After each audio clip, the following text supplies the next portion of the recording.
Hello students, आप सभी का स्वागत है आपका अपने YouTube channel A to Z NCERT facts में।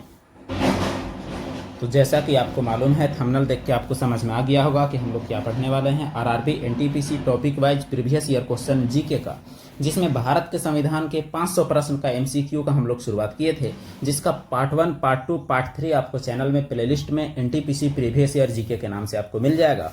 बाकी आपका पार्ट 4 ये रहा और हम लोग 500 सवाल करने वाले हैं कुल 5 पार्ट में। तो पांचों पार्ट तक बने रहिए और उसके बाद फिर अगला टॉपिक हम लोग शुरू करने वाले हैं। आपका जो आगामी एनटीपीसी का एग्जाम है उसमें जीके का, पार्टिकुलरली स्टैटिक जीके का सारे सवाल जुटाने का जिम्मा हमारा विद प्रीवियस ईयर क्वेश्चन। तो थोड़ा सा भरोसा रखिए और फिर एग्जाम में आप खुद देखिएगा, या फिर अभी भी सवाल अगर आप पढ़ने वाले स्टूडेंट हैं तो आपको जरूर आपको नजर आ जाएगा कि सवाल का लेवल क्या है। तो आज का जो हमारा टॉपिक है उसमें हम लोग आते हैं NTPC topic wise previous year GK में। तो टॉपिक हमारा होने वाला है एक निर्वाचन आयोग, एक योजना आयोग, नीति आयोग, पंचायती राज, आपात उपबंध यानी इमरजेंसी, संविधान संशोधन, राजभाषा और उसके बाद भारत का महान्यायवादी, राजनीतिक दल और राष्ट्रीय प्रतीक। तो इससे लगभग 100 सवाल हम लोग आज करने वाले हैं।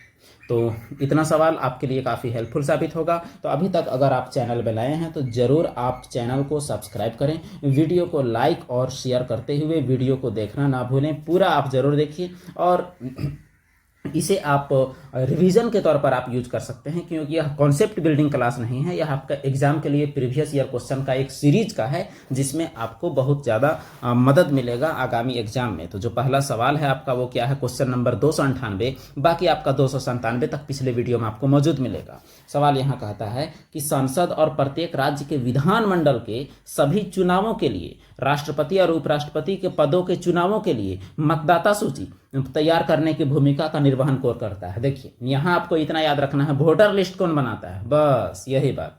किसका चुनाव के लिए, संसद और विधानमंडल, और राष्ट्रपति और उपराष्ट्रपति चुनाव के लिए वोटर लिस्ट कौन बनाता है, मंत्रिमंडल, योजना आयोग, चुनाव आयोग कि वित्त आयोग। तो इसका सही जवाब क्या हो जाएगा, चुनाव आयोग यानी निर्वाचन आयोग। तो आर्टिकल 324 के तहत 25 जनवरी 1950 को चुनाव आयोग बना है। 324 से 329 तक चुनाव आयोग का कार्य, शक्ति, कार्यकाल, पात्रता आदि का उल्लेख किया गया है। अगला सवाल क्वेश्चन नंबर 299 यानी आज का दूसरा सवाल कहिए, नगर पालिका का सदस्य बनने के लिए आवश्यक न्यूनतम आयु भारत के संविधान के अनुच्छेद 243 भी में निर्धारित अनुसार क्या है। नगर पालिका का सदस्य बनने के लिए न्यूनतम उम्र 21 साल, 25 साल, 35 साल या 18 साल। तो इसका सही जवाब जो आपका है वह है 21 ईयर्स। तो पंचायत का मुखिया बनने के लिए, नगर पालिका का सदस्य बनने के लिए कितना उम्र है, तो उम्र है आपका 21 वर्ष। नगर पालिका जो है, नगर पालिका 74वां संविधान संशोधन के तहत नगर पालिका का प्रावधान भारतीय संविधान में जोड़ा गया अनुच्छेद 243 त से या 6 तक और संविधान के भाग 9 में, और इसमें 12वीं अनुसूची में इसका प्रावधान है। तो नगर पालिका में 12वीं अनुसूची में कुल 18 विषय है। अगला सवाल क्वेश्चन नंबर 300, निम्न में से कौन सी चुनाव अनुपातिक प्रतिनिधित्व यानी प्रोपोर्शन सिस्टम पर आधारित नहीं है। यानी समानुपातिक पद्धति या अनुपातिक पद्धति पर आधारित कौन सा चुनाव नहीं है, ये आपको बताना है। पूरा देश एक निर्वाचन क्षेत्र में विभाजित होता है। चुनाव जीतने से उम्मीदवार को अधिकांश वोट मिलते हैं, मतदाता उम्मीदवार को वोट देते हैं। एक निर्वाचन क्षेत्र में एक से अधिक प्रतिनिधि चले जा सकते हैं। तो अनुपातिक प्रतिनिधित्व का विशेषता कौन नहीं है, ये आपको बताना है। तो इसका जो सही जवाब जो आपका हो जाएगा वो आपका ऑप्शन नंबर सी है, यानी मतदाता उम्मीदवार को वोट देते हैं।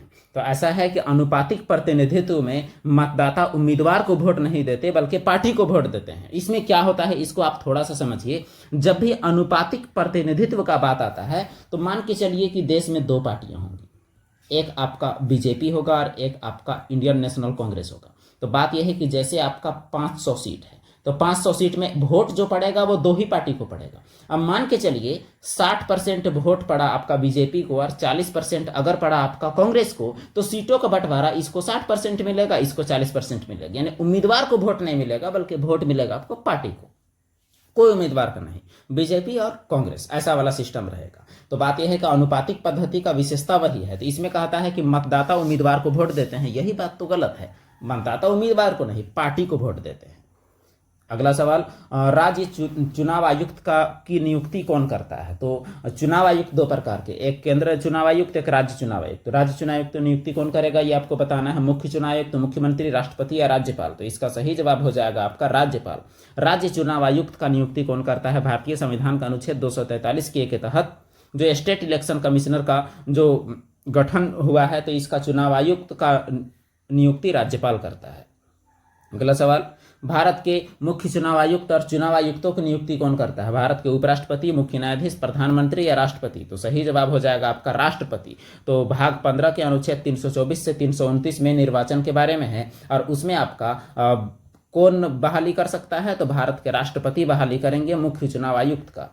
अगला सवाल, ईवीएम का पूर्ण रूप क्या है? Electronic voting machine, election voting machine, essential voting machine, electronic voting machine? तो इलेक्ट्रिक या इलेक्ट्रॉनिक यही आपका है। तो सही जवाब हो जाएगा इलेक्ट्रॉनिक वोटिंग मशीन, जिसे ईवीएम कहा जाता है। पहली बार 1982 में ईवीएम का इस्तेमाल केरल विधानसभा चुनाव में किया गया था। अगला सवाल, भारतीय निर्वाचन आयोग के अनुसार 2020 तक भारत में मतदान करने का न्यूनतम उम्र क्या है? सवाल को जस्ट टाइम जाया नहीं करते हुए 18 वर्ष जो न्यूनतम आयु है वोट देने का। इसका कहानी क्या है ये आपको बताएं।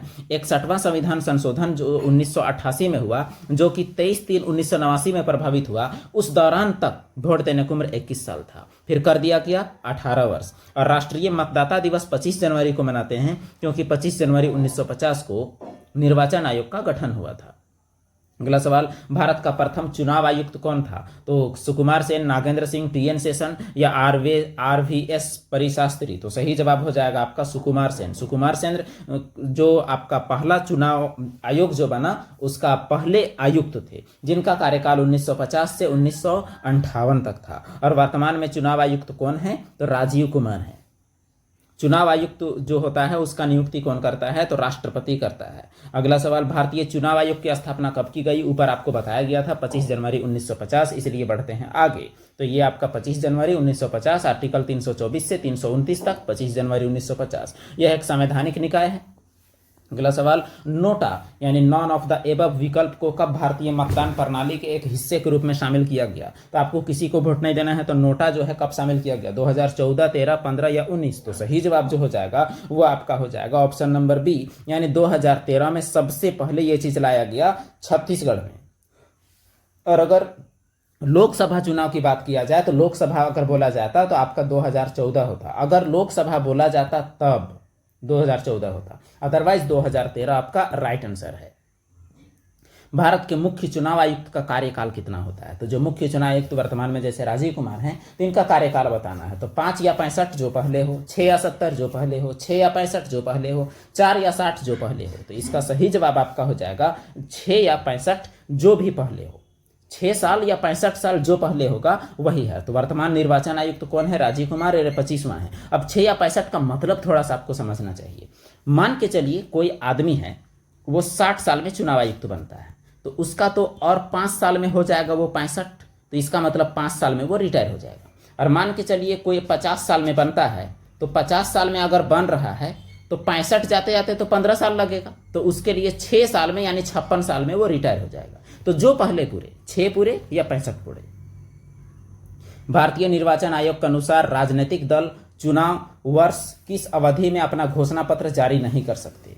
तो भारतीय निर्वाचन आयोग के अनुसार जो राजनीतिक दल है चुनाव वर्ष के किस अवधि में अपना घोषणा पत्र जारी नहीं कर सकता? 60 घंटा, 48 घंटा, 36 घंटा, 24 घंटा?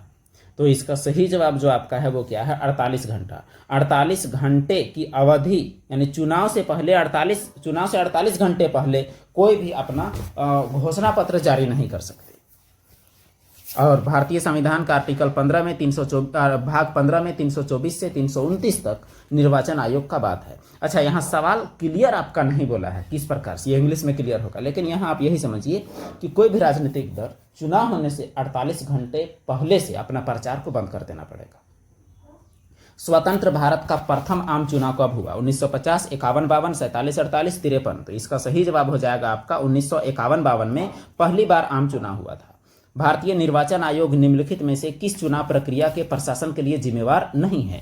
तो भारतीय निर्वाचन आयोग कौन सा चुनाव नहीं कराता है? लोकसभा कराता है, राज्य विधानसभा कराता है, राष्ट्रपति उपराष्ट्रपति कराता है, पंचायत चुनाव नहीं कराता है। क्यों? क्योंकि स्टेट इलेक्शन कमीशन इसको कराता है, यानी राज्य निर्वाचन आयोग। इसीलिए इसका जवाब क्या हो जाएगा? तो पंचायत चुनाव हो जाएगा। अगला सवाल, भारतीय प्रजातांत्रिक प्रणाली के अंतर्गत निम्न में से कौन सा कथन मताधिकार के बारे में गलत है? तो वोटिंग का पावर के बारे में कौन गलत है वो बताना है। तो तो 8 साल से ऊपर का आयु का कोई भी नागरिक वोट दे सकता है। मानसिक रूप से विक्षिप्त व्यक्ति को वोट देने का अधिकार है। केवल मतदाता सूची में सूचित व्यक्ति को वोट देने का अधिकार है। मताधिकार के संबंध में कोई लिंग संबंधी भेदभाव नहीं बरता जाता। तो क्या होगा इसका सही जवाब, वो देखें तो देखिए, मानसिक रूप से विक्षिप्त व्यक्ति को वोट देने का अधिकार है बोला है, यह बात गलत है, यानी वोट देने का अधिकार नहीं है। 18 साल से ऊपर का वोट देने का अधिकार है, लेकिन पागल नहीं होना चाहिए, अपराधी नहीं होना चाहिए। और अच्छा, अपराधी है लेकिन अगर उसका वोटिंग पावर नहीं छीना गया है तो कोई दिक्कत नहीं है। अगला सवाल, भारत के मुख्य निर्वाचन आयुक्त को उनके पद से कौन हटा सकता है? संसद के दोनों सदन, केंद्रीय मंत्रिपरिषद, राष्ट्रपति या मुख्य न्यायाधीश? तो सही जवाब जो हो जाएगा वो संसद के दोनों सदन, यानी महाभियोग जैसी प्रक्रिया लगाकर उसे हटा सकते हैं। और ऐसे नॉर्मल हटने का 6 या 65 जो सबसे पहले पुड़े, और राष्ट्रपति के द्वारा ये नियुक्त किए जाते हैं। अगला सवाल, निम्न में से सीईसी का क्या अर्थ है? Chief election controller, central election commission, chief election commissioner, common election code? तो सही जवाब हो जाएगा चीफ इलेक्शन कमिश्नर, यानी ऑप्शन नंबर सी, यानी मुख्य निर्वाचन आयुक्त। तो राजीव कुमार वर्तमान में है, ये बात आप याद रखें। नियुक्ति कौन करता है? राष्ट्रपति। अब योजना आयोग, नीति आयोग से सवाल, भारतीय योजना आयोग का गठन किस वर्ष किया गया? 47, 49, 48 या 50? तो देखिए ये सवाल कितना बार पूछा गया है, तो सही जवाब क्या हो जाएगा? सही जवाब आपका 50 है। इसका एग्जैक्ट डेट आप देखें तो 15 मार्च 1950 को योजना आयोग का गठन किया गया, और ये 5 ईयर प्लान लाया, 55 साल का प्लान, और 12 योजनाएं लाई गई 2017 तक का। लेकिन 2015 में नीति आयोग आ गया, तो अब जाके नीति आयोग चलता है, योजना आयोग का कहानी अब खत्म है। तो के सी नियोगी की सिफारिश पर केंद्रीय मंत्रिमंडल द्वारा 15 मार्च 1950 को योजना आयोग की स्थापना हुई। प्रधानमंत्री योजना आयोग के पदाध्यक्ष होते थे। 1 जनवरी 2015 को योजना आयोग के स्थान पर नीति आयोग अब आ गया है। अगला सवाल है, भारत की केंद्र सरकार द्वारा भारतीय योजना आयोग को कब भंग किया गया? तो अभी बताया गया 2015, 1 जनवरी 2015 को भंग किया गया। अच्छा, एक बात और, योजना, एक मिनट, ये सवाल में हम लोग गलत हो गए। गलत क्या हुए उसे भी आप गौर करें थोड़ा सा। गलत इसमें ये हुए कि 2014 में भंग किया गया। हाँ, ये जरूर है कि 1 जनवरी 2015 को इसके जगह पर नीति आयोग लाया गया, लेकिन इसको भंग किया गया है 2014 में। ये बात हमें याद रखना है। नीति आयोग के पहले अध्यक्ष कौन थे? तो उस दौरान जो प्रधानमंत्री रहेंगे वही। तो नीति आयोग कब बना है? तो बना है आपका 1 जनवरी 2015 को। तो इस प्रकार कौन होंगे अध्यक्ष? वही प्रधानमंत्री। तो इसका मतलब नरेंद्र मोदी नीति आयोग के पहले अध्यक्ष। अगला सवाल, अच्छा ये सवाल तो आपका हो गया। नीति का पूरा नाम देख लीजिए, national institution for transforming India. योजना आयोग के स्थान पर 1 जनवरी 2015 को लाया गया। यह भारत सरकार का थिंक टैंक है। अगला सवाल, नवंबर 2020 तक प्राप्त जानकारी के अनुसार नीति आयोग के उपाध्यक्ष कौन थे? तो यहां आपका कब का पूछा हुआ है? तो नवंबर 2020 का पूछा हुआ है। तो नवंबर 2020 तक के जानकारी के अनुसार राजीव कुमार थे, और ये राजीव कुमार वर्तमान में क्या है? तो वर्तमान में ये बन गए हैं आपका मुख्य निर्वाचन आयुक्त। तो अब बात यह है कि अभी कौन है? तो अभी है सुमन बेरी। अच्छा, यहां पे लिखा हुआ है डॉक्टर सुमन बेरी इसके उपाध्यक्ष हैं, और VR सुब्रमण्यम इसके CEO हैं। तो ये आपको याद रखना है। अच्छा, सुमन बेरी कब से हैं? तो ये आपका है 1 मई 2022 से। 1 मई 2022 से कौन है? तो सुमन बेरी हैं। अगला सवाल, नीति आयोग के बारे में निम्नलिखित में से कौन सा कथन गलत है? यह सहकारी संघवाद के लिए मंच है, भारत का थिंक टैंक है, 1 जनवरी 2016 का स्थापना। अच्छा, यही गलत है, 2015 होना चाहिए, 2016 लिखा हुआ है। तो गलत कौन है? तो ऑप्शन नंबर सी। अगला सवाल, नीति आयोग द्वारा वुमेन ट्रांसफॉर्मिंग इंडिया अवार्ड किस वर्ष शुरू किए गए थे? 2017, 15, 16 या 14? तो वुमेन ट्रांसफॉर्मिंग इंडिया का अवार्ड शुरू किया गया है 2016 में। किसके द्वारा? नीति आयोग के द्वारा। तो खुदे शुरू हुआ आपका कब? तो 1 जनवरी 2015 को। तो 2016 को शुरू किया है क्या? तो वुमेन ट्रांसफॉर्मिंग इंडिया अवार्ड्स। राष्ट्रीय विकास परिषद NDC का अध्यक्ष कौन होता है? भारत के उपराष्ट्रपति, प्रधानमंत्री, वित्त मंत्री, राष्ट्रपति? तो सही जवाब हो जाएगा भारत के प्रधानमंत्री। 6 अगस्त 1952 को NDC का गठन किया गया है। अगला सवाल, नीति आयोग का अध्यक्ष कौन होता है? तो ऊपर बताया गया है प्रधानमंत्री होता है। तो इसीलिए इस पर कोई चर्चा हम लोग नहीं करते। नीति आयोग भारत सरकार का एक पॉलिसी थिंक टैंक है, यानी योजनाओं को सोचता है। इसने किसको प्रतिस्थापित किया है यह भी बताया गया है कि योजना आयोग को। तो योजना आयोग आपका ऑप्शन नंबर 4 में है। इसीलिए ऐसे सवाल जो बहुत आसान में जाएंगे, इसमें हम लोग को टाइम वेस्ट करने का जरूरत नहीं है, जो कि कई बार बताया जा चुका है। अब पंचायती राज से कुछ सवाल हो जाए जो कि एनटीपीसी में आए हुए हैं। भारतीय संविधान का कौन सा अनुच्छेद पंचायतों के लेखाओं की संपरीक्षा से संबंधित है? यानी पंचायत का लेखांकन होगा 243B, 243K, 243C, 243J। तो इसका सही जवाब जो हो जाएगा वो है 243J में पंचायत का लेखा यानी खाता पत्र चेक किया जाएगा कि क्या कर रहा है सही, क्या कर रहा है गलत। तो देखिए पंचायत के बारे में कुछ है। अनुच्छेद 243A में है ग्राम सभा, B में है पंचायत का गठन, C में है पंचायत का संरचना, J में है इसका लेखा और K में है इसका चुनाव। तो आपको ये सब अनुच्छेद याद रखना है, याद रखिएगा तभी आपका एग्जाम में बनेगा। तो भारतीय संविधान का कौन सा भाग पंचायतों से संबंधित है? तो इतना आपको याद रखना है कि जो, अच्छा यहाँ देख लेते हैं 10, 9A, 9 या 8। तो इसका सही जवाब जो आपका है वो क्या है? तो 9 है। तो देखिए भाग 10 में अनुसूचित जनजातीय क्षेत्र, 9A में नगर पालिका और 9 में क्या है? पंचायत है, और 8 में संघ राज्य क्षेत्र। और अच्छा उसके बाद नगर पालिका जो है वो 12वां अनुसूची में है और पंचायत जो है वो 11वें अनुसूची में है। इसको जोड़ा गया है 73वां संविधान संशोधन और 12वां को जोड़ा गया है 74वां संविधान संशोधन। ये दोनों संविधान संशोधन 1993 में लागू हुए हैं। अगला सवाल, भारतीय संविधान का कौन सा अनुच्छेद पंचायत की शक्तियों, प्राधिकार और उत्तरदायित्वों से संबंधित है? 243H, F, E या G? तो इसका सही जवाब हो जाएगा 243G जो है वो पंचायत की शक्तियों से संबंधित है। पंचायती राज को कुल 29 कार्य दिए गए हैं। अगला सवाल क्वेश्चन नंबर 327 सवाल यहाँ कहता है कि भारतीय संविधान के अनुसार प्रत्येक पंचायत जब तक कि तत्समय प्रवृत्त किसी विधि के अधीन पहले से ही विघटित नहीं कर दी जाती है, जब तक उसका टूट नहीं होता है, तो अपने प्रथम अधिवेशन के लिए नियत तिथि से कितना साल तक बना रहेगा, यानी कितना दिन तक बना रहेगा, उससे ज्यादा नहीं। कुल मिला के पंचायत का टेन्योर पूछा है, कार्यकाल पूछा है, 5 साल, 4 साल, 7 साल या 6 साल। तो इसका सही जवाब हो जाएगा क्या? 5 साल। निम्न में से किसका संबंध भारतीय संविधान के 73वें संविधान संशोधन से है? तभी बताया गया 73वां आपका क्या है? तो 73वां आपका पंचायती राज है और फिर 74वां आपका क्या है? तो 74वां आपका नगर पालिका है। ये आपका 73वां।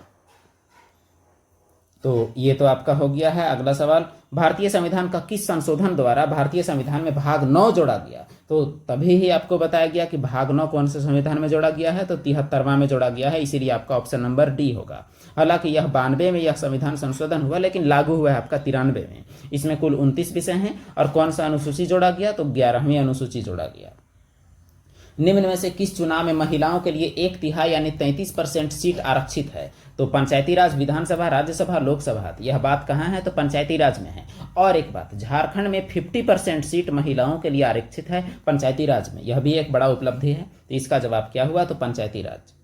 और पंचायती राज 73वां संविधान संशोधन 1992 जो 93 में लागू हुआ है उससे है। और अनुच्छेद 40 में आपका है एक जगह और।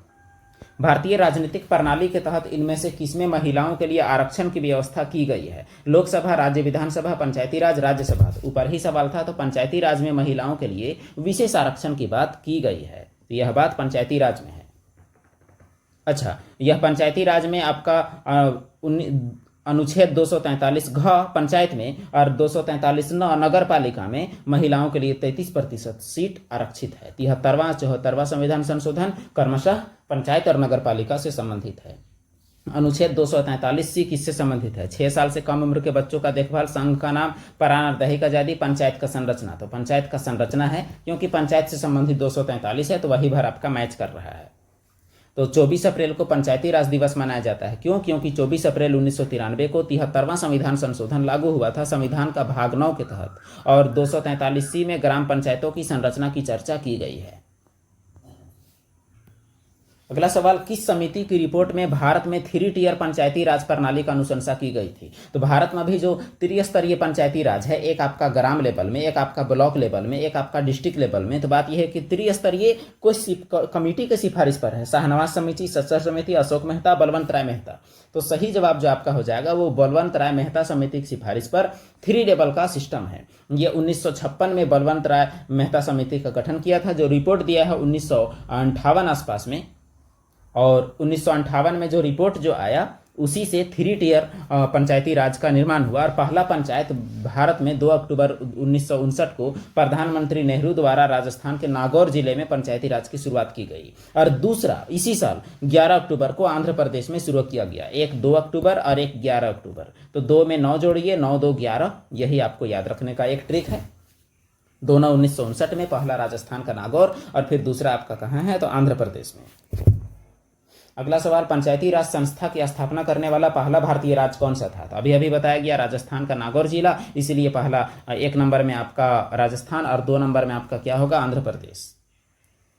तो 24 अप्रैल को मनाया जाता है पंचायती राज दिवस। 73वां संविधान संशोधन 1992 अनुसूची 11 और भाग 9 243 से आना तक और 2 अक्टूबर 1959 को पहली बार नागौर जिले में नेहरू के द्वारा।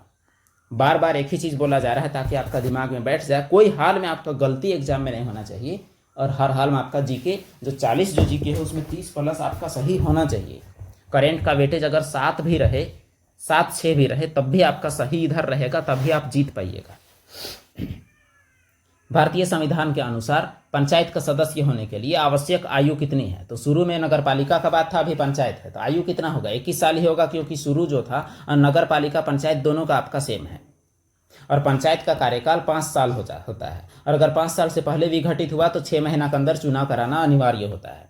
अगर पंचायत स्थगित है तो चुनाव कितना दिन में होगा? स्थगित से 6 महीना के अंदर, 12 महीना के अंदर, 2 माह के अंदर, 1 माह के अंदर। अभी अभी बताया गया है 6 महीने के अंदर।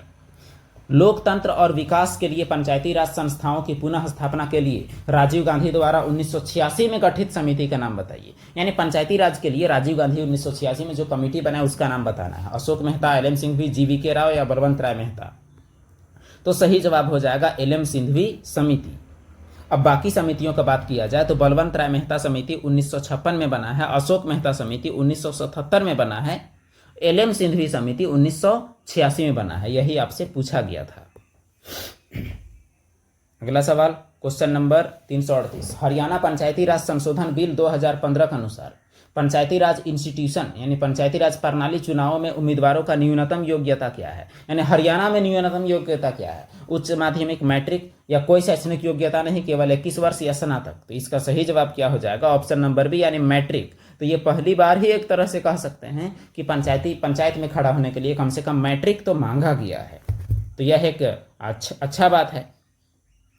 और जो ST SC जो हैं उनके लिए महिलाओं के लिए 8वीं पास रखा गया है और अगर ST महिला कोई लड़ती है तो 5वीं पास रखा गया है। राजस्थान के बाद हरियाणा ऐसा दूसरा राज्य बन गया है जहां पंचायत चुनाव लड़ने के लिए न्यूनतम शैक्षणिक योग्यता का निर्धारण किया गया है। तो ये सवाल अपने आप में काफी इंपॉर्टेंट है, इसको आप जरूर याद रखें कि पहला राजस्थान, दूसरा हरियाणा। अगला सवाल, क्वेश्चन नंबर 339, दिसंबर 2015 में निम्नलिखित में से किस विकल्प को हरियाणा में पंचायत चुनाव लड़ने हेतु मानदंड के रूप में घोषित किया गया था? तो अभी अभी हम लोग सवाल देख चुके, उसी से मिलता जुलता है। घर में शौचालय महिलाओं के लिए न्यूनतम योग्यता कक्षा 3, बिजली बिल के लिए बकाया भुगतान न करने की छूट, सहकारी बैंकों का बकाया भुगतान न करने की छूट। तो सही जवाब क्या है? घर में एक प्रयोजनामूलक शौचालय। तो यह भी एक बहुत बड़ा चीज है कि पंचायत चुनाव लड़ने हेतु घर में एक प्रयोजनमूलक शौचालय को एक मानदंड के रूप में घोषित किया गया था कि जो चुनाव लड़ेगा उसका घर में एक शौचालय होना चाहिए। अगला सवाल, राजस्थान में लगभग 93% आदिवासी महिलाएं सरपंच के पद के लिए चुनाव नहीं लड़ सकती क्योंकि वे पर्याप्त रूप से शिक्षित नहीं हैं। अब देखिए, जैसे राजस्थान में अगर मैट्रिक पास है तो ज्यादातर लोग पढ़े लिखे नहीं है, तो सरपंच का नहीं लड़ सकते हैं। तो शिक्षा संबंधी योग्यता उनके लिए क्या है? न्यूनतम 2, 5, 7 या 10। तो इसका सही जवाब हो जाएगा न्यूनतम 5, ताकि वे लड़ सकें। तो राजस्थान में ऐसा 2015 में किया गया है। अब इमरजेंसी प्रोविजन से कुछ सवाल देख लें। यदि कोई राज्य संवैधानिक तरीके से संचालन में विफल होता है, जैसे झारखंड राज्य सरकार बढ़िया से नहीं चलाता है, तब वहां आपातकाल लागू किया जाता है। तो कौन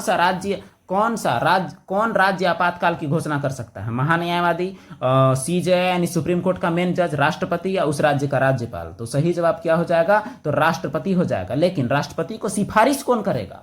तो राष्ट्रपति लागू करेगा, लेकिन सिफारिश करेगा कौन? तो राज्यपाल। तो अनुच्छेद 356 के तहत राज्यों में राष्ट्रपति शासन लगता है। भारत में आपातकाल की घोषणा करने का अधिकार किसके पास है? अभी भी बताया गया कि किसके पास है, तो वो राष्ट्रपति के पास है। तो राष्ट्रीय आपात 3 प्रकार का होता है। आपातकाल 3 प्रकार का, राष्ट्रीय आपात 352 राष्ट्रपति शासन, 356 वित्तीय आपात, 360। और राष्ट्रपति के पास अन्य शक्ति क्या है? और संसद में सदस्यों का मनोनयन, जिसमें लोकसभा में 2 और राज्यसभा में 12। अध्यादेश 123, क्षमादान की शक्ति, अनुच्छेद 12। किस अनुच्छेद के तहत वैध कारणों के आधार पर राज्य में राष्ट्रपति शासन लागू किया जा सकता है? सवाल में दोहराव है। 356 के तहत राज्य में राष्ट्रपति शासन लागू किया जा सकता है। और जो आपात इमरजेंसी जो मेन है वह 352 के तहत रखता है राज्य में 356, और वित्तीय 360 जो कभी लगा नहीं है।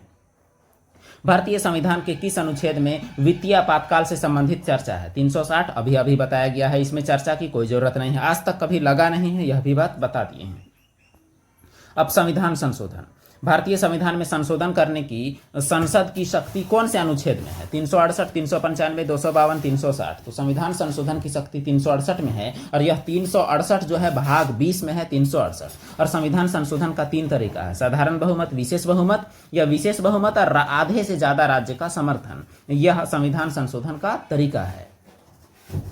भारतीय संविधान में पहला संशोधन कब किया गया? 52, 51, 50 या 53? तो सही जवाब जो इसका है वो क्या है? तो 1951 में पहली बार संविधान संशोधन करके 9वीं अनुसूची जोड़ी गई थी।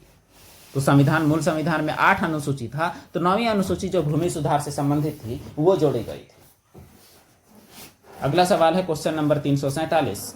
जम्मू एवं कश्मीर पुनर्गठन विधेयक जो 2019 में आया, तो गृह मंत्री श्री अमित शाह द्वारा राज्यसभा में पेश किया गया था। तो संसद के इस अधिनियम को राष्ट्रपति द्वारा मंजूरी कब मिली, ये पूछा गया है। तो बताइए, डेट पूछा जा रहा है। इसका सही जवाब क्या है? 9 अगस्त 2019। अब इसका पूरा आंकड़ा देखते हैं हम। जम्मू कश्मीर जो पहले राज्य हुआ करता था, उसे 2 केंद्र शासित प्रदेश लद्दाख और जेके बनाने के लिए 2019 में मामला आया। तो 5 अगस्त 2019 को पेश किया गया, और उसी दिन राज्यसभा द्वारा पारित हो गया। तो राज्यसभा 5 अगस्त, और उसके बाद लोकसभा में कितना अगस्त? तो 6 अगस्त। अब उसके बाद राष्ट्रपति कितना अगस्त को स्वीकृति दे दिया? तो 9 अगस्त। तो राष्ट्रपति का स्वीकृति का डेट क्या है? तो 9 अगस्त है। अब फिर यहां देखिए, एक डेट आपका हुआ 5 अगस्त, एक हुआ 6 अगस्त, एक हुआ आपका 9 अगस्त। तो ये अगस्त में आपका हो गया पारित, और ये लागू कब किया गया? तो 31 अक्टूबर को लागू किया गया, और उस दिन एकता दिवस मनाने का शुरुआत किया गया। अगला सवाल, भारतीय संविधान में समाजवादी, धर्मनिरपेक्ष, अखंडता शब्द कब शामिल किए गए? 74 में 35वां संशोधन, 85 में 42वां, 78 में 44वां, 76 में 42वां। तो सही जवाब हो जाएगा 1976 में 42वां संविधान संशोधन के समय प्रस्तावना में समाजवादी, धर्मनिरपेक्ष और अखंडता शब्द शामिल किया गया। और इसी संविधान संशोधन के तहत 10 मौलिक कर्तव्यों को अनुच्छेद 51 का भाग 4 का के तहत जोड़ा गया है, 4 का के तहत, और वर्तमान में 11 मौलिक कर्तव्य हैं। किस संशोधन के तहत भारतीय संविधान के अनुच्छेद 75 में यह जोड़ा गया था कि मंत्रिपरिषद में प्रधानमंत्री सहित कुल मंत्रियों की संख्या 15% से अधिक नहीं होगी? पहले क्या था, सबको मंत्री बनने खोजता था, तो सब मंत्री रहेगा तो देश का पैसा तो मंत्री लोग पूरा उड़ाएगा, पूरा ऐशो आराम में। तो इसीलिए इसे कम किया गया कि मंत्री सब कोई नहीं बनेंगे, बल्कि जितना सीट है उसका 15% से अधिक नहीं बनेगा। यह नियम बनाया गया। तो कैवा संशोधन? 93, 91, 94, 92, यही चीज पूछा गया है। तो सही जवाब है 91वां संविधान संशोधन, 2003 में यह प्रावधान को लाया गया है। ये आप देख ले, 91वां संविधान संशोधन। इसके तहत मुख्यमंत्री समेत या प्रधानमंत्री समेत कोई भी मंत्रिमंडल में 15% से ज्यादा नहीं हो सकता है। अगला सवाल, निम्नलिखित में से किस संशोधन ने पंचायतों को वित्तीय अधिकार प्रदान किए और स्थानीय सरकार को मजबूत बनाने में मदद की? 63वां, 64वां, 73वां या 74वां? तो पंचायत से संबंधित कौन सा संशोधन है? तो सही जवाब है 73वां, और 74वां जो है वो आपका नगर पालिका से संबंधित है। अच्छा, अब नया भाग 9 जोड़ा गया, पंचायत के नाम दिया गया, नया सूची 11 जोड़ा गया, 29 मद शामिल किया गया। और उस दौरान प्रधानमंत्री कौन थे? तो नरसिम्हा राव थे। ये भी चीज आपको याद रखना है। सिक्किम को भारतीय संघ में किस संवैधानिक संशोधन द्वारा शामिल किया गया था? 37वां, 33वां, 36वां या फिर 34वां? तो सिक्किम जो राज्य बना वो 36वां संविधान संशोधन 1975 के तहत बना। तो संविधान संशोधन भाग 20 368 में है, और 36वां 1975 में सिक्किम को पूर्ण राज्य का दर्जा मिला और संविधान का प्रथम अनुसूची में शामिल किया गया।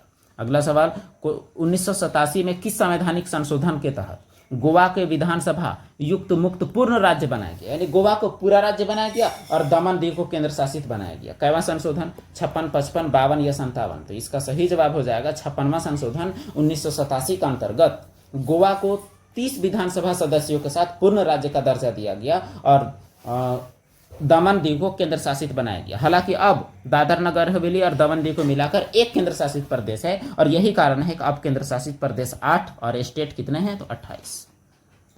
भारत बांग्लादेश भूमि सीमा समझौते के संशोधित संस्करण को दोनों देशों द्वारा भारतीय संविधान के किस संशोधन के तहत अंगीकृत किया गया? तो भारत बांग्लादेश बाउंड्री में गांवों का आदान प्रदान हुआ है और अपना बाउंड्री का लेन देन हुआ है। एक तरह से देखा जाए तो कुछ गांव इधर से उधर, कुछ गांव उधर से उधर। तो ये कब हुआ है? 99वां 2014, 100वां 2015, 98वां 2012 या 101वां 2016। तो सही जवाब जो हो जाएगा वो क्या है? तो ऑप्शन नंबर बी है 100वां संवैधानिक संशोधन विधेयक 2015 के तहत 100वां संविधान संशोधन जो हुआ, इसके तहत क्या हुआ कि कुछ भूभागों का आदान प्रदान किया गया। और 101वां संविधान संशोधन के तहत 2016 में जीएसटी लाया गया, जो कि 1 जुलाई 2017 से प्रभावी हो गया, एक नया टैक्स। 354 भारतीय संविधान का कौन सा संशोधन मौलिक अधिकार के रूप में संपत्ति अधिकार के उन्मूलन से संबंधित है? तो संपत्ति अधिकार को किस संविधान संशोधन के तहत हटाया गया? 34वां, 42वां, 40वां या 44वां? तो सही जवाब हो जाएगा 44वां संविधान संशोधन जो 1978 में हुआ। उस दौरान अनुच्छेद 19 और 1931 यानी अनुच्छेद 31 का लोप करके संपत्ति अधिकार को मूल अधिकार से हटा दिया गया और 300 क में उसको एक लीगल राइट यानी विधिक अधिकार बना दिया गया। और संपत्ति का अधिकार मौलिक अधिकार होने से कोई भी आदमी कितनों संपत्ति रख सकता है और टैक्स में फिर गड़बड़ हो सकता है, इसीलिए इसका उन्मूलन किया गया है। यानी संपत्ति का रखना आपका मौलिक अधिकार नहीं बल्कि कानूनी अधिकार है। कानून के दायरे में रखकर संपत्ति रख सकते हैं, ऐसा नहीं टैक्स देने से आप मना कर दीजिए। क्वेश्चन नंबर 355 सवाल कहता है कि भारत के संविधान में निम्नलिखित में से कौन से संविधान संशोधन में नागरिकों के मौलिक कर्तव्यों को शामिल किया गया? 35वां, 36वां, 42वां या 44वां? तो सही जवाब जो हो जाएगा वो 44वां संविधान संशोधन के तहत मौलिक कर्तव्यों को शामिल किया गया, जो 1976 में हुआ। तो 42वां संविधान, एक मिनट, हम लोग मौलिक कर्तव्य बोला हुआ है, थोड़ा सा मिस्टेक हो गया है। मौलिक कर्तव्यों को 42वां संविधान संशोधन के तहत शामिल किया गया और यह सरदार स्वर्ण सिंह समिति के सिफारिश के आधार पर भाग 4 क में नया अनुच्छेद 51 क जोड़ा गया, जिसके तहत 10 मौलिक अधिकार जोड़े गए और वर्तमान में 11 मौलिक कर्तव्य जोड़े गए, जो वर्तमान में 11 मौलिक कर्तव्य हैं। अब बाकी ऑप्शंस की बात कर ले तो 35वां संविधान संशोधन के तहत जो आपका सिक्किम राज्य है, सिक्किम को सहकारी राज्य बनाया गया। 36वां में सिक्किम को पूर्ण राज्य बनाया गया। 44वां में आपका संपत्ति का अधिकार का उन्मूलन किया गया। तो इस प्रकार सभी संविधान संशोधन यहाँ चारों ऑप्शन वाले सभी इंपॉर्टेंट है। अगला सवाल, किस संवैधानिक संशोधन को मिनी संविधान के नाम से जाना जाता है, जिसके तहत सरदार स्वर्ण सिंह समिति की सिफारिश से लागू किया गया था जिसको? तो वो आपका क्या है? तो 42वां है। ऊपर बताया गया था कि स्वर्ण सिंह समिति के आधारित पर जो 42वां संविधान संशोधन 1976 में हुआ था, उसमें बहुत सारे बदलाव हुए थे। एक मेन बदलाव आपका क्या है? प्रस्तावना में कुछ शब्द जोड़े गए और उसके बाद मौलिक कर्तव्य जोड़े गए और बहुत सारे बदलाव किए गए थे। यह आपको जानिएगा तो पता चलेगा कि यह मिनी संविधान क्यों है। इसमें बहुत सारे बदलाव किए गए थे, जैसे लोकसभा का कार्यकाल 5 से 6 साल कर दिया गया था। अगला सवाल, किस संवैधानिक संशोधन को, अच्छा ये तो हो गया आपका 42वां संविधान संशोधन। अगला सवाल, भारत के संविधान कि इनमें से किन अंगों या प्रावधानों को बदला नहीं जा सकता? न्यायिक समीक्षा, नीति निर्देशक, मौलिक अधिकार या प्रस्तावना? तो बदलने जैसा कौन नहीं है? तो न्यायिक समीक्षा। क्यों, ये आपको बताएं। 1973 में सुप्रीम कोर्ट एक नया कॉन्सेप्ट लाया, जिसके तहत, जिसको बोलते हैं संविधान की मूल संरचना। ये संविधान की मूल संरचना का कॉन्सेप्ट जो है, इसके तहत जो भी चीज़ शामिल हो जाएगा उसमें फेरबदल नहीं हो सकता है, कोई नहीं बदल पाएगा। किसी राज्य की मंत्रिपरिषद में मुख्यमंत्री सहित, यह सवाल तो आया है, मंत्रियों की कुल संख्या विधानसभा के सदस्यों की कुल संख्या के कितना से अधिक नहीं हो सकता है? 15%, पहले ही आ चुका है, जो कि 91वां संविधान संशोधन 2003 के तहत लागू किया गया है। 91वां 2003 के तहत 15% ज़्यादा नहीं हो सकता है, लेकिन 12 से कम भी नहीं होना चाहिए। ये भी आपका, अगर 15% नहीं पकड़ रहा है तो 12 से कम भी नहीं होना चाहिए। यानी मिनिमम 12 और मैक्सिमम आपका 15% ही जाएगा। इनमें से किस वर्ष में भारतीय संविधान के 86वें संविधान संशोधन के माध्यम से आर्टिकल 21A को शामिल किया गया, जिसके तहत 6 से 14 साल के बच्चों को फ्री एजुकेशन और कंपलसरी एजुकेशन को मौलिक अधिकार माना गया? 2002, 8, 10 या 4? तो यह संशोधन कब हुआ है? तो यह हुआ है आपका 2002 में। 2002 में यह संशोधन हुआ है। लेकिन आपका RTE यानी राइट टू एजुकेशन कब आया है? तो 2009 में आया है। ये भी बात आपको याद रखना है। अगला प्रश्न है क्वेश्चन नंबर 360, निम्न में से कौन सा विकल्प 124वें संविधान संशोधन विधेयक से संबंधित है? देखिए यहाँ एक बात, यहाँ जब संविधान में, अच्छा यहाँ एक चीज़ आपको क्लियर कर दें, जब संविधान संशोधन का बिल आता है, जैसे कॉन्स्टिट्यूशन अमेंडमेंट बिल आता है, और जब वो पास हो जाता है तो वह कहलाता है कॉन्स्टिट्यूशनल अमेंडमेंट एक्ट यानी संविधान संशोधन अधिनियम। तो जब वो पास नहीं होता है तो विधेयक कहलाता है, और पास होने के बाद वो कहलाता है अधिनियम। तो यहाँ बात किया गया है अधिनियम का, न कि एक्ट का। यानी 124वां पास हुआ है कि नहीं हुआ है, इस पर चर्चा नहीं है, इसीलिए आपको ये चीज़ ख्याल रखना है। तो अब देखते हैं सवाल। 124वां संविधान संशोधन विधेयक से संबंधित क्या है? राष्ट्रीय पिछड़ा आयोग या सामान्य वर्ग के आर्थिक रूप से कमजोर को 10% आरक्षण की, GST के 6 से 14 साल यानी 14 साल तक के बच्चों को फ्री और कंपलसरी एजुकेशन? तो इसका सही जवाब जो हो जाएगा वो EWS है, यानी सामान्य वर्ग के जो गरीब लोग हैं उसको 10% आरक्षण। इसके लिए 103वां संविधान संशोधन किया गया, लेकिन विधेयक जो था वो 124वां था। सरकारी नौकरी और एडमिशन में 10% आरक्षण जनरल को देने का प्रावधान था, जिनका उम्र भी 8 लाख से कम है, उम्र नहीं, जिनका इनकम 8 लाख से कम है। क्वेश्चन नंबर 361, किस संवैधानिक संशोधन में नीति निर्देशक तत्वों को मौलिक अधिकारों पर वरीयता दी गई? यानी नीति निर्देशक तत्व जो है मौलिक अधिकार से ज़्यादा पावरफुल होगा, कब बोला गया? 42वां संविधान संशोधन, 44वां, 55वां या 43वां? तो सही जवाब हो जाएगा 42वां में DPSP को मौलिक अधिकार से ज़्यादा जोर माना गया। लेकिन फिर से जो सुप्रीम कोर्ट मिनर्वा मिल्स मामला जो 1980 में आया, उसमें इस चीज़ को असंवैधानिक और अवैध कर दिया और कहा कि मौलिक अधिकार और नीति निर्देशक तत्व एक दूसरे के पूरक है और इसे अलग करके नहीं देखना चाहिए। इसीलिए वर्तमान में क्या है, दोनों में से कोई सुप्रीम नहीं है। अगला क्वेश्चन, 92वां संविधान संशोधन अधिनियम के माध्यम से भारतीय संविधान की 8वीं अनुसूची में भारतीय भाषाओं में किसे शामिल नहीं किया गया? मैथिली, बोडो, संथाली या कन्नड़? तो इसका सही जवाब क्या हो जाएगा वो देख ले। तो कन्नड़ को शामिल नहीं किया गया। अब इसका थोड़ा डीप में जाते हैं। देखिए, जो 92वां संविधान संशोधन में जो जोड़ा गया उसका तरीका है DBMS यानी डोगरी, बोडो, मैथिली, संथाली, और कंप्यूटर टर्म में डाटाबेस मैनेजमेंट सिस्टम। तो ये 2 वर्ड है, इसीलिए आपको याद रखने में आराम पड़ेगा। तो 8वीं अनुसूची में 22 भाषा है, और 22 भाषा में 92वां संविधान संशोधन 2003 में इसी 4 को जोड़ा गया, डोगरी, बोडो, मैथिली और संथाली। तो कन्नड़ तो इसमें है नहीं, इसलिए आपका यही जवाब होगा। भारतीय संविधान के 96वां संविधान संशोधन का उद्देश्य बताना है आपको।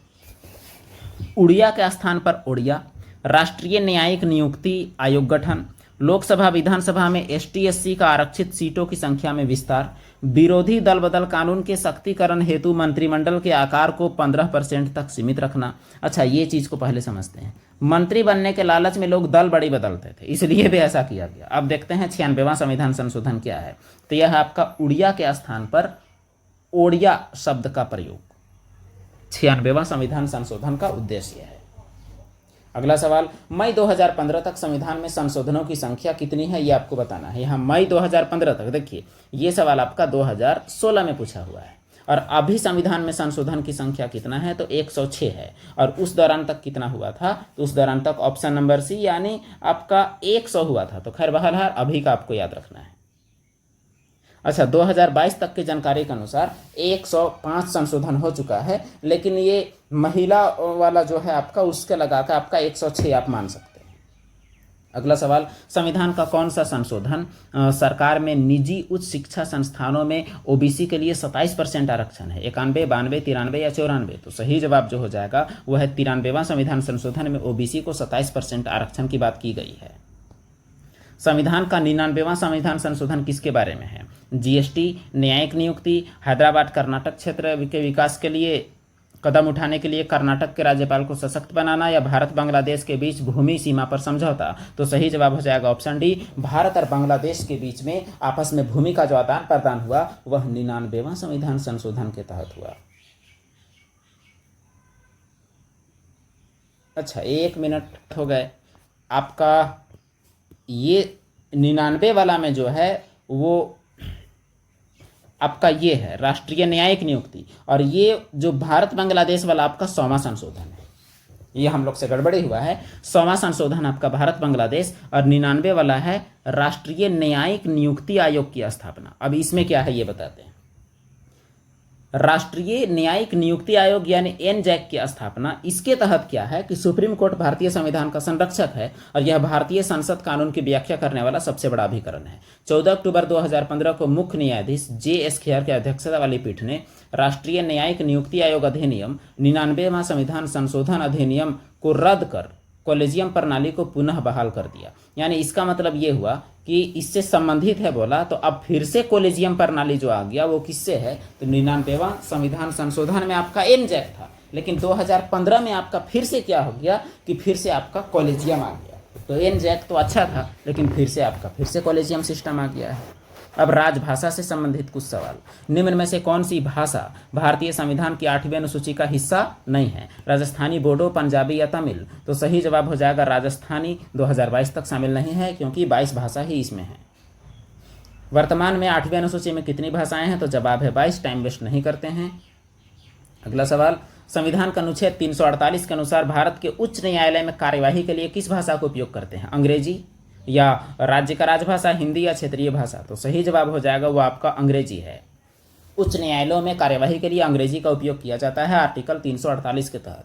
भारतीय संविधान के अनुच्छेद किस में हिंदी को आधिकारिक भाषा घोषित किया गया था? 333, 43, 345 या 34? तो सही जवाब हो जाएगा 343 को के तहत 14 सितंबर 1949 को हिंदी को राजभाषा बनाया गया। यही कारण है कि 14 सितंबर को हिंदी दिवस के रूप में मनाया जाता है। अगला सवाल, निम्नलिखित में से किस भाषा को भारत की अनुसूची भाषा की दर्जा नहीं है, प्राप्त नहीं है? मैथिली, नेपाली, डोगरी या गढ़वाली? तो सही जवाब हो जाएगा गढ़वाली को प्राप्त नहीं है। अच्छा देखिए, शुरू में आपका 14 भाषा था, ये आपको याद रखना है। 21वां में 1967 में सिंधी को जोड़ा गया। 71वां 1992 में कोंकणी, मणिपुरी, नेपाली को जोड़ा गया। 92वां में आपका DBMS 2003 में बोडो, डोगरी, मैथिली और संथाली जोड़ के कुल कितना हो गया? तो 22 हो गया। अगला सवाल, भारतीय संविधान के किस अनुच्छेद के तहत हिंदी को संघ की राजभाषा घोषित की गई है? 29, 343(1), 29(2), 343(2)। तो सही जवाब हो जाएगा आपका 343(1) के तहत हिंदी को राजभाषा और लिपि आपका देवनागरी घोषित किया गया है। अगला सवाल, भारतीय संविधान के लागू होने से लेकर कितने वर्ष के लिए अंग्रेजी को सहयोगी भाषा के रूप में स्वीकार किया गया था? शुरू में 20 साल, 15 साल, 5 साल या 10 साल? तो सही जवाब हो जाएगा आपका 15 साल के लिए घोषित किया गया था, लेकिन फिर भी अब भी उपयोग किया जा रहा है। भारत के संविधान के अनुच्छेद 344(1) और 351 के अनुसार 8वीं अनुसूची में कितनी भाषाओं को मान्यता दी गई है? तो सही जवाब आपका 23, 22, 20 और 26 में क्या हो जाएगा? तो वो 22 हो जाएगा। सवाल में दोहराव है, बस अलग अलग बात है। तो वर्तमान में 8वीं अनुसूची में 22 है, मूल संविधान में 14 भाषाएं हैं थी, और अनुच्छेद 343 से 351 तक राजभाषा से संबंधित है। भाग 17 में हिंदी को भारत की राजभाषा घोषित कराने का प्रयास हेतु किस स्वतंत्रता सेनानी को याद किया जाता है? पुरुषोत्तम दास टंडन, मुनीश्वर दत्त उपाध्याय, महावीर त्यागी, राम मनोहर लोहिया? तो इसका सही जवाब हो जाएगा आपका पुरुषोत्तम दास टंडन को याद किया जाता है हिंदी को राजभाषा घोषित कराने के प्रयास में। अगला सवाल, राजभाषा अधिनियम की धारा 3 के माध्यम से संघ के राज्य के कार्यों के लिए अंग्रेजी भाषा को किस वर्ष लागू किया गया था? अंग्रेजी भाषा के इस्तेमाल को 60, 70, 63 या 65? तो सही जवाब आपका हो जाएगा 1965। यानी 1965 तक ये लागू था कहिए, और उसके बाद फिर 1965 में फिर से आपका राजभाषा अधिनियम धारा 3 के तहत फिर से चालू ही है आपका लगातार। तो निरंतर इस्तेमाल के लिए कब लागू किया गया? तो अगला जो अभी तक जो चल रहा है वो आपका 1965 से है। तो भाग 17 में 343 से 351 तक राजभाषा संबंधित है। वर्तमान में 22 भाषाएं हैं। यह बात बार बार बोला जा रहा है ताकि आपका माइंड में घुस जाए जबरदस्ती। भारतीय संविधान के अनुसार कितनी भाषाओं का ऑफिशियल लैंग्वेज है? तो 22 भाषा है। सवाल में बहुत दोहराव है, इसमें अलग अलग रूप में दे दिया है। इसमें गोवा की कार्यालय भाषा क्या है? अंग्रेजी, पोर्तुगीज, कोंकणी या मराठी? तो सही जवाब इसका क्या हो जाएगा? ऑप्शन नंबर सी यानी कोंकणी। गोवा में चलता है क्या? तो कोंकणी। नागालैंड की राजकीय भाषा अंग्रेजी, डोगरी, बोडो या नागामीज? तो सही जवाब जो हो जाएगा वो आपका अंग्रेजी। नागालैंड में अंग्रेजी चलता है। नागालैंड की स्थापना 1 दिसंबर 1963 को 16वें राज्य के रूप में हुआ और 1967 में अंग्रेजी को नागालैंड का राजकीय भाषा प्राप्त हुआ। अच्छा, नागालैंड भारत का एकमात्र राज्य है जहां 2011 की जनगणना के अनुसार नेगेटिव वृद्धि दर यानी जनसंख्या वहां घटा है बढ़ने के बजाय। अगला सवाल देखिए, अटॉर्नी जनरल वगैरह से क्वेश्चन नंबर 380, भारतीय संविधान के किस अनुच्छेद के तहत भारत का महान्यायवादी यानी सरकारी वकील का नियुक्ति होता है? 79, 76, 82 या 72? तो सही जवाब हो जाएगा आपका अनुच्छेद 76 के तहत भारत का एक अटॉर्नी जनरल यानी महान्यायवादी होता है जो सर्वोच्च विधि अधिकारी होता है जो सरकार को कानूनी मामलों में सलाह देता है। अगला सवाल, खाली जगह भारतीय संविधान में निर्धारित एकमात्र प्राधिकारी है जिसे संघ और प्रत्येक राज्य केंद्र शासित प्रदेश की सरकारों के आय और व्यय का लेखा परीक्षण की जिम्मेदारी दी गई, यानी पूरा भारत का हर एक ऑफिस का वो अंकेक्षण ऑडिटिंग कर सकता है, वो कौन है? महान्यायवादी, नियंत्रक महालेखा परीक्षक, वित्त आयोग या वित्त मंत्री? तो सही जवाब हो जाएगा आपका क्या? तो भारत का नियंत्रक महालेखा परीक्षक जिसका नियुक्ति अनुच्छेद 148 के तहत किया जाता है। वो भारत में कोई भी विभाग का, केंद्र सरकार, राज्य सरकार का कोई विभाग का लेखा परीक्षण कर सकता है। अगला सवाल, निम्न में से कौन भारत के सबसे लंबे समय तक महान्यायवादी अटॉर्नी जनरल रहे हैं? केकू वेणुगोपाल, नीरन डे, मोतीलाल, चिमनलाल सीतरवाड़ या सी के दफ्तरी? तो सही जवाब हो जाएगा ऑप्शन सी में। कौन है वो सारा देख लें तो ऑप्शन सी में मोतीलाल, चिमनलाल, सीतलवाड़ यही सबसे लंबा समय तक रहे। कब से कब तक वो हम लोग देख लें, 1950 से 63 यानी 13 साल, और विधि आयोग में 55 से 58 तक बीच में रहे। अगला सवाल, क्वेश्चन नंबर 383, निम्न में से किसके पास केंद्र और राज्य सरकारों और केंद्र शासित प्रदेशों को वित्तीय संव्यवहारों का लेखा परीक्षा आयोजित करने का संवैधानिक अधिकार है? तभी बताया गया था नियंत्रक और महालेखा परीक्षक को यह अधिकार है कि कहीं का भी ऑडिटिंग कर सकता है, जिसका बहाली अनुच्छेद 148 के तहत होता है। और वित्त आयोग का गठन 280 के तहत, महान्यायवादी आर्टिकल 76, और यूपीएससी और जेपीएससी बीपीएससी का गठन 315 के तहत। इनमें से किसे भारत सरकार का पहला विधि अधिकारी माना जाता है? तो अटॉर्नी जनरल यानी महान्यायवादी को माना जाता है पहला विधि अधिकारी। पहले ही बताया गया है आर्टिकल 76(1) के तहत। संघ और केंद्र सरकारों के खातों के संबंध में संवैधानिक शक्तियों और कर्तव्यों का प्रयोग किसके द्वारा किया जाता है? प्रधानमंत्री, उपराष्ट्रपति, राष्ट्रपति के नियंत्रक महालेखा परीक्षक? तो सही जवाब हो जाएगा नियंत्रक और महालेखा परीक्षक जो आर्टिकल 148 के तहत है वही आपका ऑडिटर होता है मेन, CAG।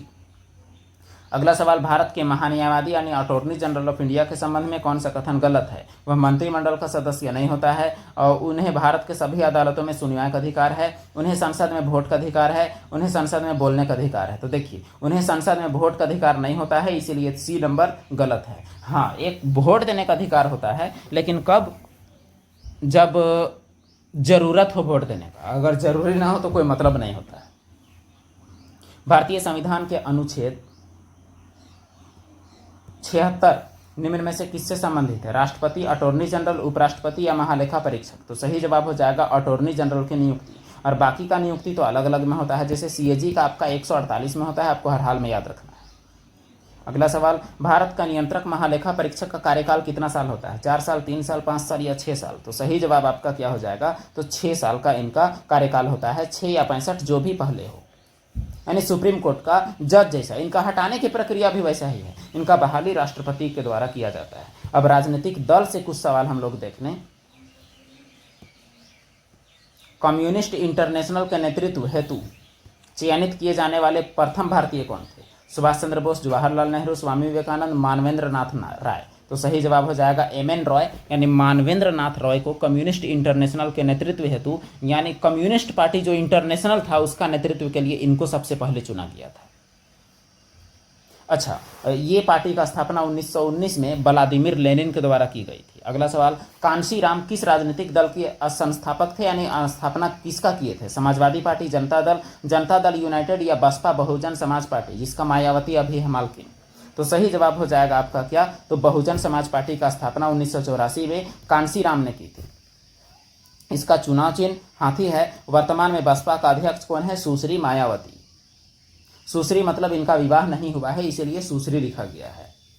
अगला सवाल क्वेश्चन नंबर 391, किसी राजनीतिक दल को तभी एक राष्ट्रीय दल के रूप में मान्यता दी जा सकती है जब वह आम या विधानसभा चुनाव में किसी 4 राज्यों में वैध मतों का कितना प्रतिशत हिस्सा प्राप्त करता है और इसके अलावा किसी भी राज्य या राज्यों में 4 लोकसभा सीट पर जीत हासिल करता है। तो यहाँ परसेंटेज का आंकड़ा है 9, 8, 7, 6, तो कितना परसेंट वोट लाना पड़ेगा? 6% वोट और कम से कम लोकसभा का 4 गो सीट, लोकसभा का 4 गो सीट और विधानसभा में जो भी 4 राज्य में 6% सीट, तब जाके वो उसे राजनीतिक दल को राष्ट्रीय दल का मान्यता प्राप्त होता है। वर्तमान में 8 राजनीतिक दल हैं।